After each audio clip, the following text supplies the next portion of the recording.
Ito ay rated SPG, striktong patnubay at gabay ng magulang ang kailangan. Sa muling pagtapak nga ni Tanggol sa pinagmamalaking bahay ni Rigor ay hindi magiging maganda ang kanilang harapan. Sa mismong harap kasi mismo ng mga labi ni Noy ay magkakainitan itong si Tanggol at Rigor. Hindi kasi matanggap ni Rigor na siya mismo ang sinisisi ni Tanggol kung bakit nasira ang pamilya nila at pati na rin ang pagkamatay ni Noy.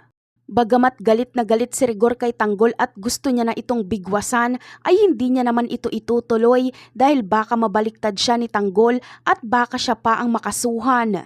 Ngunit talagang ubos na ang pasensya ni Tanggol kay Rigor kaya pinipilit niyang gawin ni Rigor ang pananakit sa kanya para may pagkakataon siya para gantihan ito. Sa ngayon ay hindi na takot na lumaban si Tanggol kay Rigor dahil alam niyang kahit ipakulong siya ni Rigor ay dikit niya naman si Pacheco. Kaya sa gagawing pananakit ni Rigor kay Tanggol ay baka siya pa ang malugi.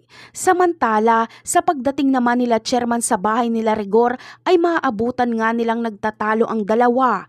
Agad naman silang aawati ni chairman bilang respeto na lang sa patay.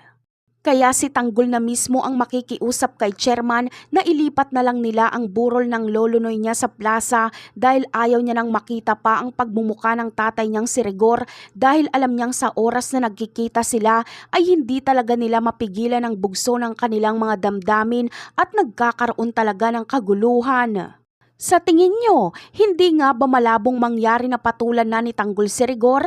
Malamang ay kapag hindi na talaga mapigilan nga ang sarili, ay baka hindi niya na talaga kilalanin pang ama si Rigor at baka patikimin niya na rin ito ng kanyang galit.